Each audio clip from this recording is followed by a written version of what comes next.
Corona lockdown के दौरान प्रदेश में सुसाइड के मामले तेजी से बढ़ रहे हैं। 22 मार्च से अब तक सुसाइड के मामलों में तेजी से इजाफा हुआ है।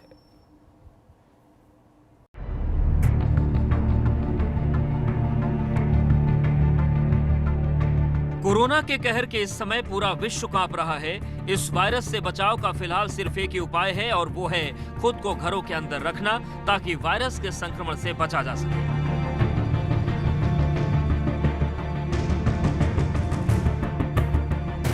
मगर लॉकडाउन के दौरान सुसाइड के मामलों में इजाफा हुआ है। आंकड़ों पर गौर करें तो 22 मार्च से 22 अप्रैल तक प्रदेश में सुसाइड के 20 मामले सामने आए, जबकि 23 अप्रैल से 11 मई तक 18 दिन के भीतर ही 25 लोगों ने सुसाइड किया। लॉकडाउन से पहले तक की अगर बात करें तो जनवरी महीने में प्रदेश में सिर्फ सुसाइड के 12 मामले सामने आए थे। जानकार मानते हैं कि सुसाइड के पीछे बड़ी वजह तनाव है। छोटे बच्चे जो कि 14 ईयर्स से यूथ हमारा 42 साल तक उन्होंने सुसाइड किया है, और यूथ के केसेस में उनकी कनेक्टिविटी पेरेंट्स से नहीं रही है। 4 कमरे हैं, 4 लोग हैं, मोबाइल लेके अपने घरों में पैक हो गए, कमरे में पैक है, खाने खाने के टाइम पे भी नहीं आ रहे हैं, और जो पूरा 24 घंटे का सिस्टम था वो बिगड़ चुका है। पुलिस अधिकारी भी मानते हैं कि लॉकडाउन के दौरान सुसाइड के मामले बढ़े हैं, मगर उनकी सलाह है कि इस समय में नेगेटिविटी से दूर रहने की जरूरत है। जहाँ पर लगता है कि वैधानिक कार्रवाई करने की आवश्यकता इमीडिएटली की भी जा रही है, लेकिन अगर कहीं पर इस तरह की बात आ रही है कि कोई नेगेटिविटी या नकारात्मकता के कारण सुसाइड हो रही हैं, और इसमें एक ही अपील लोगों से रहेगी कि किसी भी तरह की नेगेटिव सोच से बचें और सकारात्मक ऊर्जा, सकारात्मक सोच जो है उसको लाने का प्रयास करें। दरअसल लॉकडाउन में आम आदमी की दिनचर्या बदल गई है। लोग न तो किसी से मिल पा रहे हैं और न ही अपना दुख दर्द अपनों के साथ शेयर कर पा रहे हैं, जो तनाव की एक बड़ी वजह बन रही है। जाहिर है आपको अपने आप पर अगले कुछ महीनों के लिए संयम रखने की जरूरत है। देहरादून से एबीपी गंगा के लिए रवि कैथुरा की रिपोर्ट। उधर डीजी लॉ एंड ऑर्डर ने अपील की है कि लॉकडाउन फोर्स शुरू होने वाला है, इसलिए लोगों को अब सावधान रहने की जरूरत है। गुजरात है, महाराष्ट्र, वो कहीं ज़्यादा संक्रमित है, तो वहाँ से पिछले 10 दिन में लगभग 70,000 लोग आए और 2 लाख प्लस ने रजिस्टर किया है। तो अभी ये एक्टिविटी 10-15 दिन और चलेगी।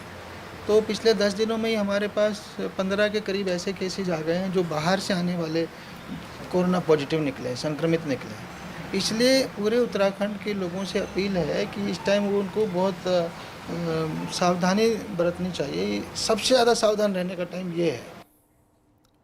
रुड़की में एबीपी गंगा की खबर का असर हुआ है। प्रशासन की तरफ से अब कोविड-19 के लिए ई पास की सुविधा शुरू कर दी गई है। एबीपी गंगा ने दिखाया था कि पास बनवाने के लिए किस तरीके से लोगों को घंटों तक लाइन में लगना पड़ रहा है।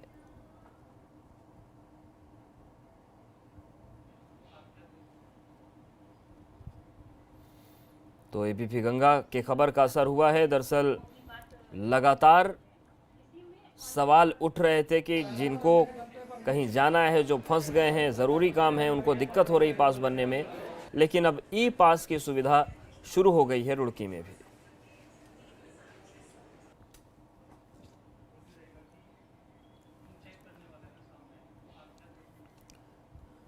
तो लगातार सवाल यही उठ रहा था कि किस तरीके से पास बने लोगों को, क्योंकि ज़रूरी काम से लोगों को आना जाना रहता है, लेकिन वो चीज़ें नहीं हो पा रही थी।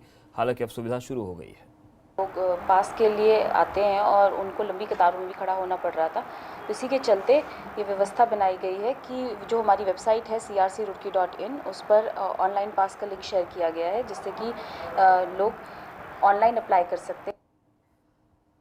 हल्द्वानी में ई पास के जरिए अन्य राज्यों को जाने वाले लोगों की भीड़ देखी जा रही। ई पास बनवाने के लिए लोग इन दिनों सुबह से ही लाइन में लग जाते हैं। कई लोग ऐसे आ रहे हैं जो अन्य राज्यों में जाना चाहते हैं। उनकी सुविधा के लिए ई पास और मैनुअल पास बन रहे हैं। अब तक 3000 से ज़्यादा लोगों के पास बनाए जा चुके हैं।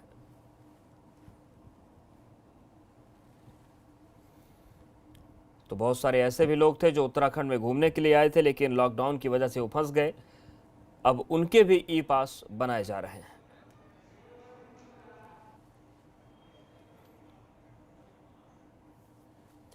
हरिद्वार 2021 महाकुंभ को लेकर मंत्री सतपाल महाराज ने समीक्षा की। इस दौरान उन्होंने कुंभ के काम में तेजी लाने के निर्देश दिए। सतपाल महाराज ने कहा कि रेत, बजरी जैसी जरूरी चीजें उपलब्ध न होने की वजह से सिंचाई विभाग के कार्य प्रभावित हो रहे हैं। उन्होंने डीएम को इस समस्या के जल्द समाधान के निर्देश दिए।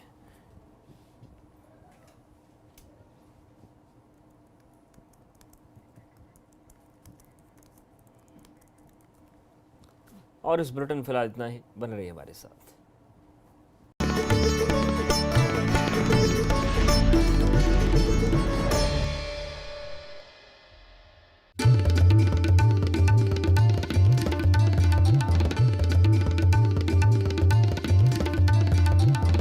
आप देख रहे हैं एबीपी गंगा, खबर आपकी जुबान